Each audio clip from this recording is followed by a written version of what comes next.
Quando anunciei que daria um presente de casamento de 50 mil reais para meu irmão comprar o seu apartamento, ele deu risada e disse que se eu quisesse ser convidada, teria que dar 100 mil reais. Naquele momento, levantei e anunciei que o casamento estava cancelado.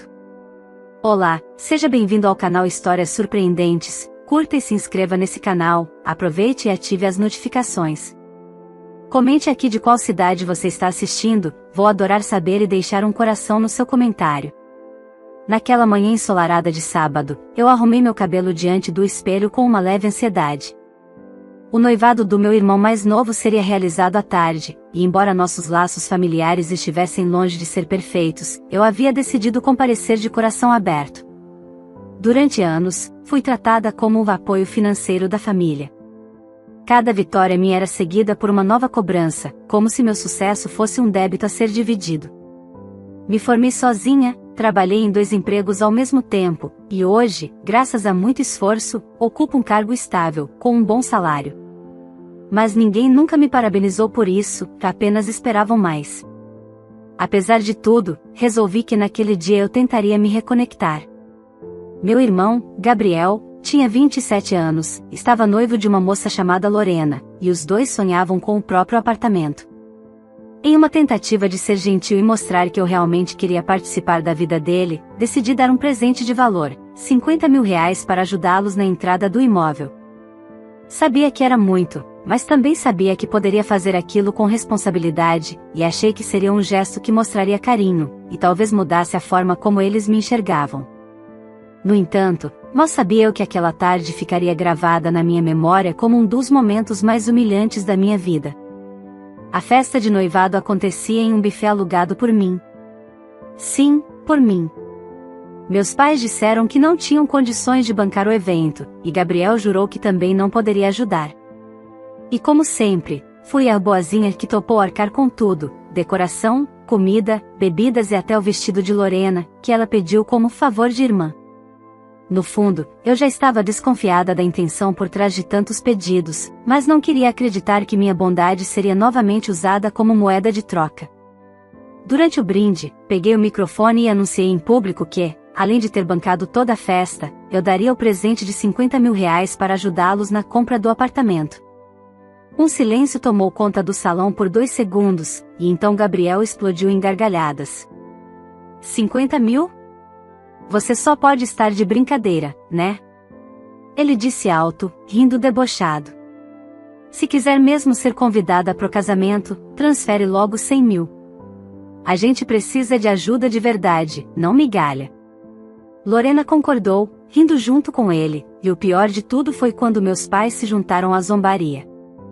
É o mínimo que você poderia fazer, depois de tudo que Gabriel passou na vida, disse minha mãe, como se minha ajuda fosse uma dívida. Meu pai balançou a cabeça e completou, você já ganha bem mesmo. Tá na hora de retribuir um pouco pra família. Minha visão ficou turva. Não de lágrimas, mas de incredulidade. Era como se eu tivesse sido transportada para uma realidade paralela, onde nada do que eu fazia tinha valor. Aqueles olhares não viam uma irmã ou filha generosa, mas sim um caixa eletrônico humano. Eu me mantive em silêncio por alguns segundos, mas dentro de mim uma decisão estava sendo tomada com firmeza. Parei. Respirei fundo. E sorri.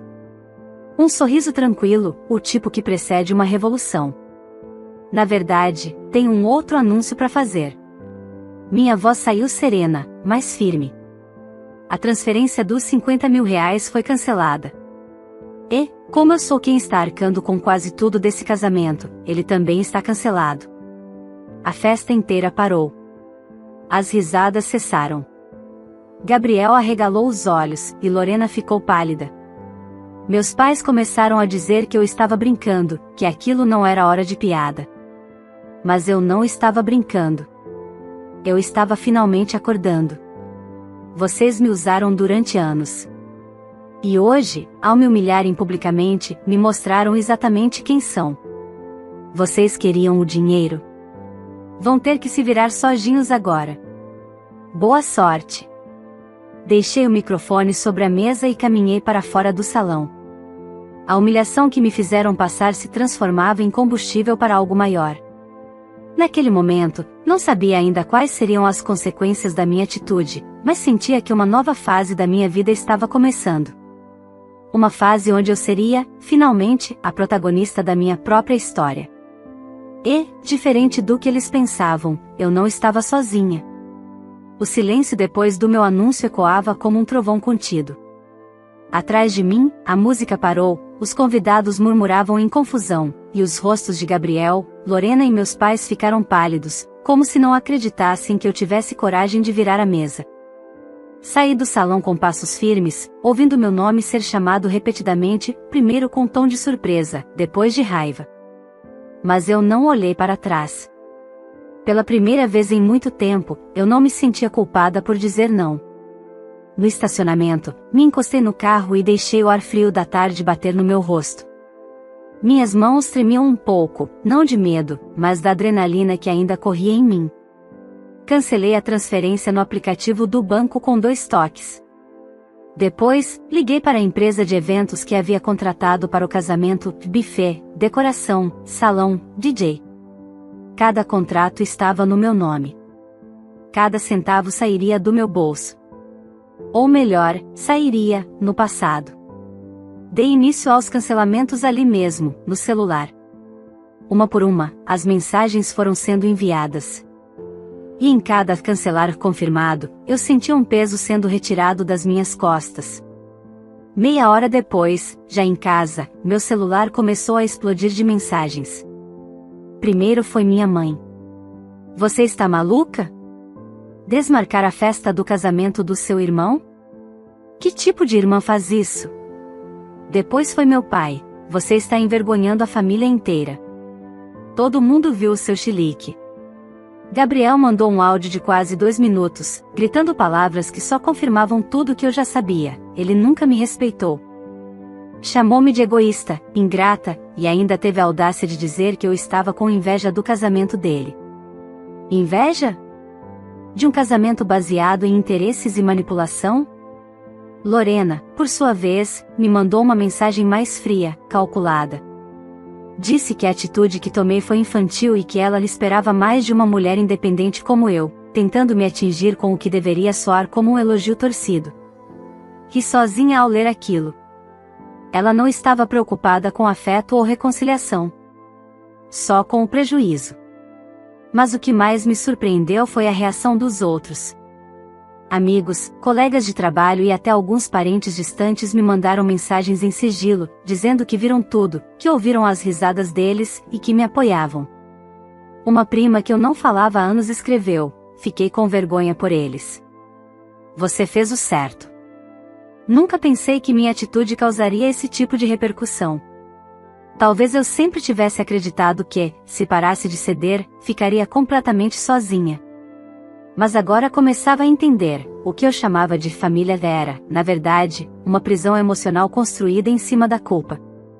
E eu acabava de romper as correntes. Nos dias seguintes, minha mãe tentou me convencer a refletir. Marcou um almoço, onde, com voz mansa, disse que Gabriel estava passando por dificuldades, que eu deveria reconsiderar. Você sabe como ele é.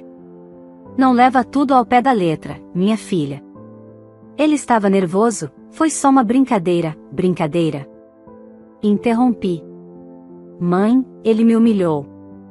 Riu da minha cara. E vocês riram junto. Isso não foi um deslize. Foi quem vocês são. Ela ficou em silêncio. Pela primeira vez, não teve resposta.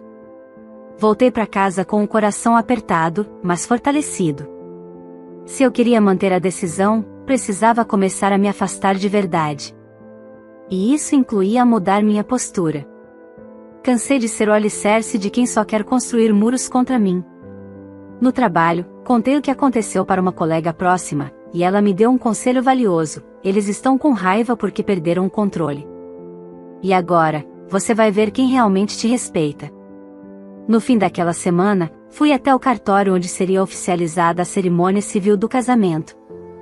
Tudo estava no meu nome, as taxas, a reserva da data. Cancelei tudo. A atendente até hesitou. Tem certeza? Absoluta. Respondi. Era mais do que um cancelamento. Era um corte simbólico com tudo que vinha me corroendo há anos. E no fundo, eu sabia, aquilo ainda era só o começo. Na semana seguinte ao cancelamento, percebi que a fúria deles não seria passageira. Meus pais me excluíram de todos os grupos da família.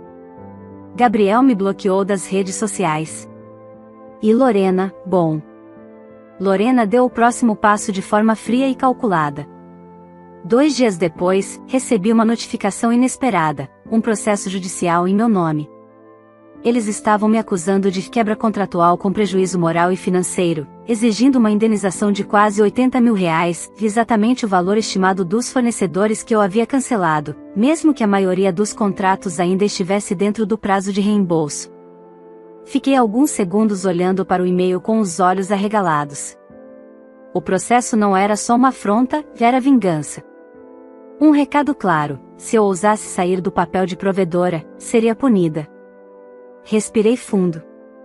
Liguei para meu advogado de confiança, que, ao ouvir tudo, apenas disse: eles estão desesperados. Isso não vai durar. Mas vamos responder com estratégia.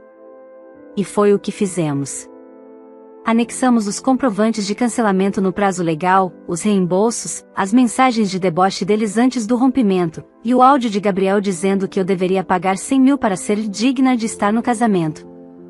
Quando o advogado ouviu aquele trecho, soltou uma risada seca: isso vai cair por terra. Mas vai expor muita coisa. Você está pronta para isso? Eu hesitei, mas disse que sim. Não estava só pronta. Estava decidida.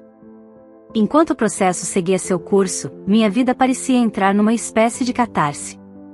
Pela primeira vez, comecei a refletir sobre quantas vezes reprimi minha vontade para agradar os outros. Quantas vezes deixei de investir em mim, de fazer uma viagem, de comprar algo que queria, só para socorrer Gabriel ou para ajudar meus pais a manterem as aparências. Em um domingo de manhã, decidi visitar uma amiga de infância com quem não falava há tempos. Conversamos por horas. Ela me olhou firme e disse algo que grudou em mim: você percebe que, durante anos, você foi condicionada a pensar que carinho se compra? Que amor exige pagamento? Aquilo me desmontou. Porque era verdade. Desde pequena, eu era tratada como a sortuda, aquela que estudou, que conseguiu um bom emprego. E por isso, minha família achava que era obrigação minha bancar tudo.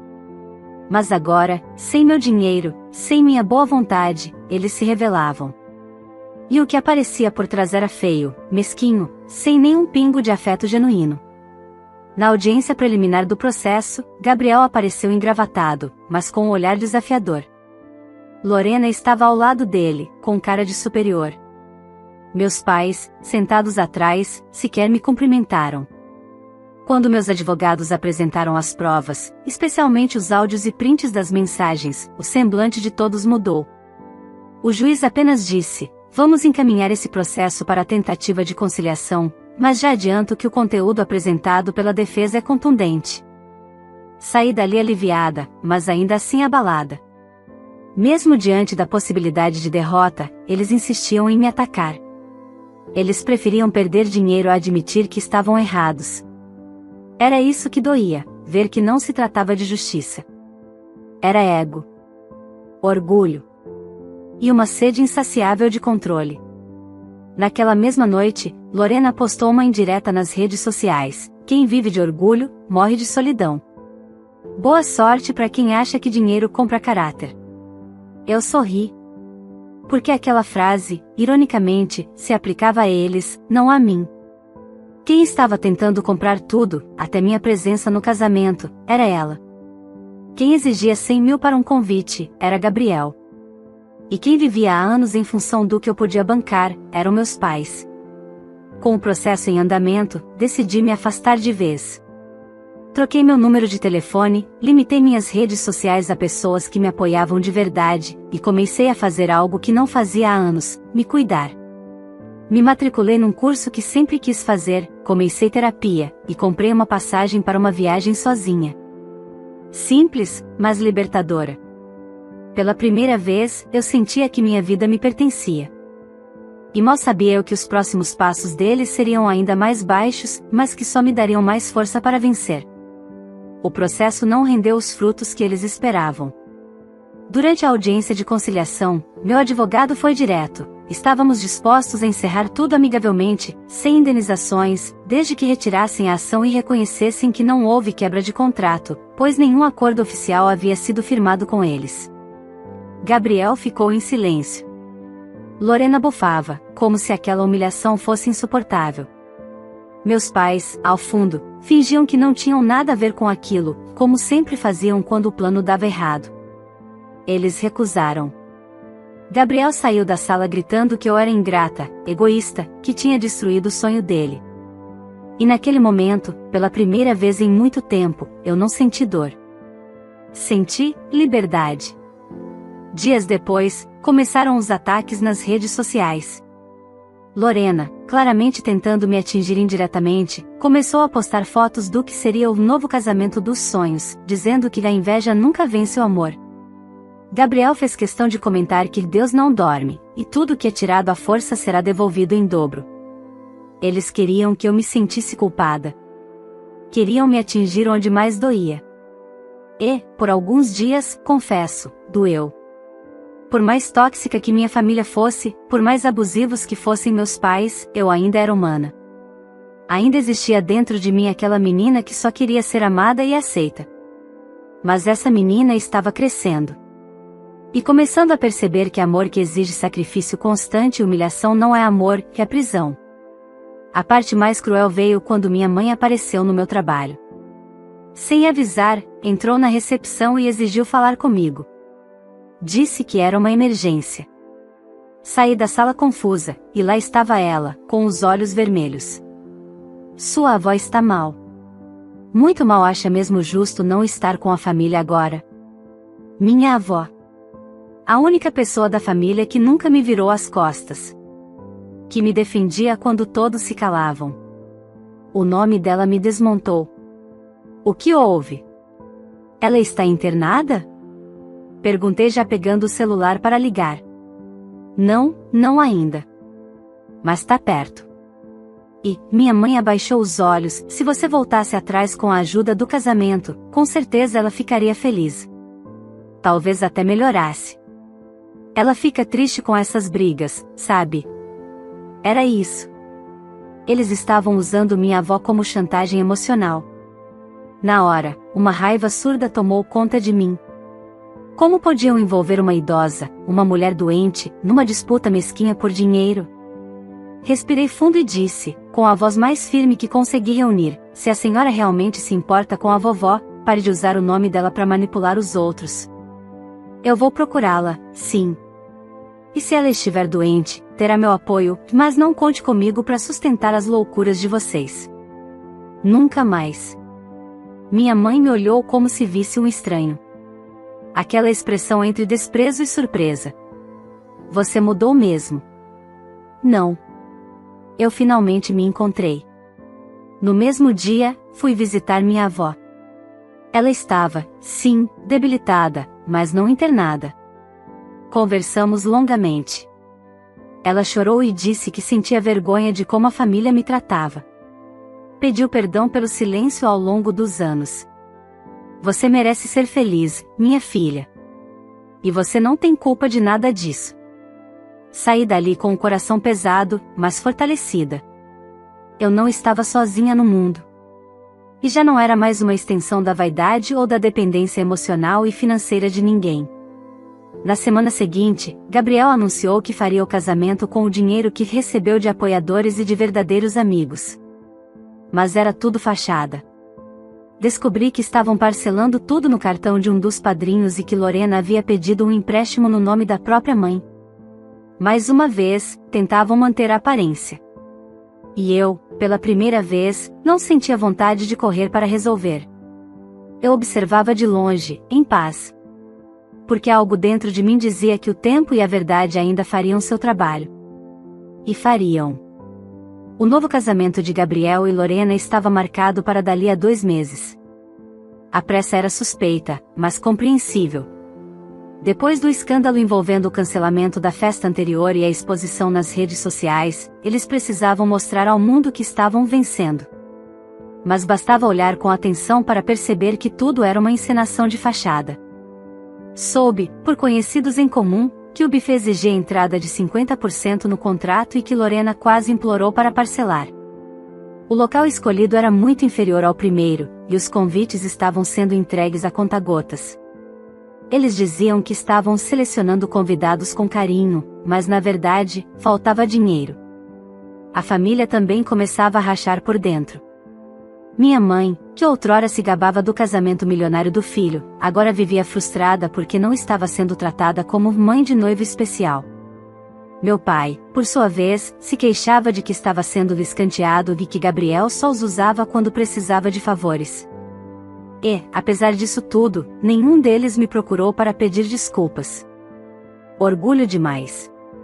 Ou ingratidão mesmo.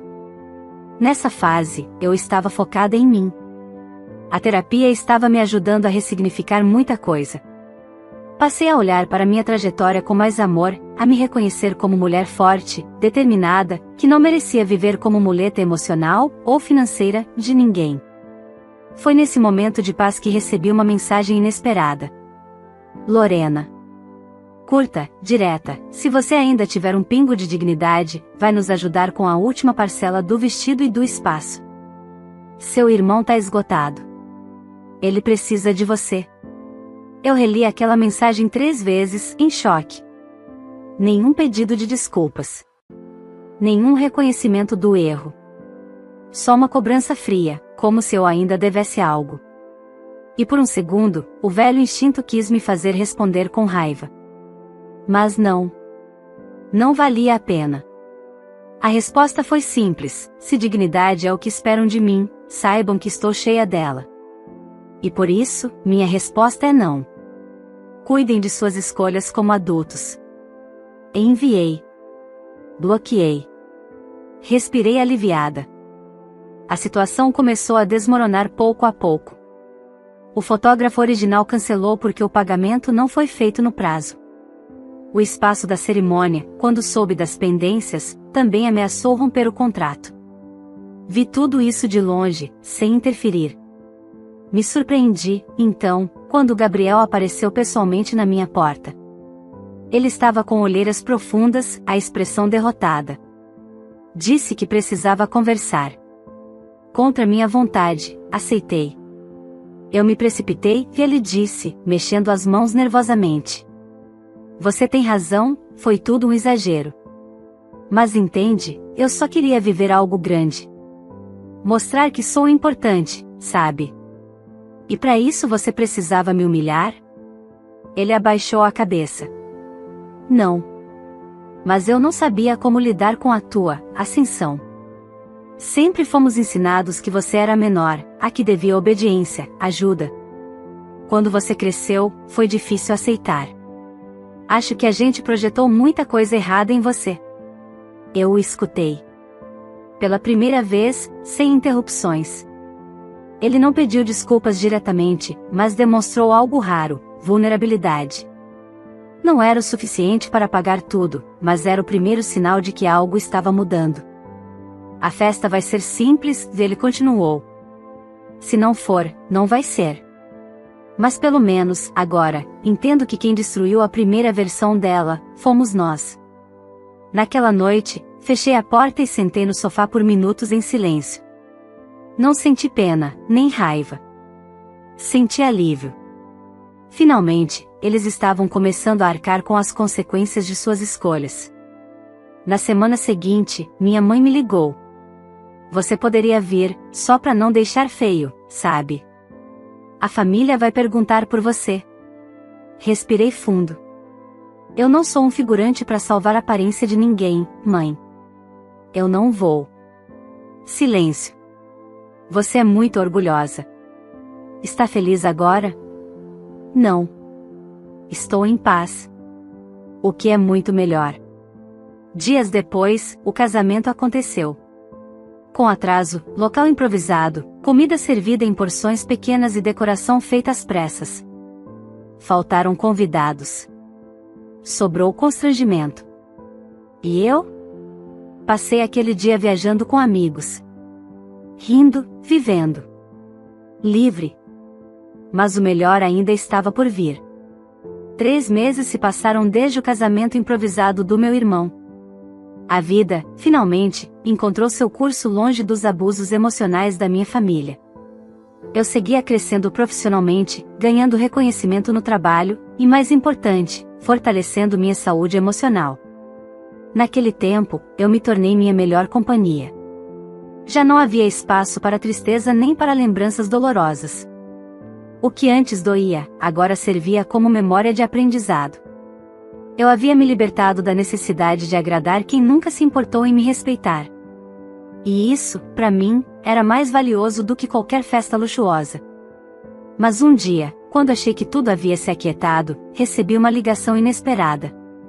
Era meu pai. A voz trêmula, os silêncios longos entre uma frase e outra.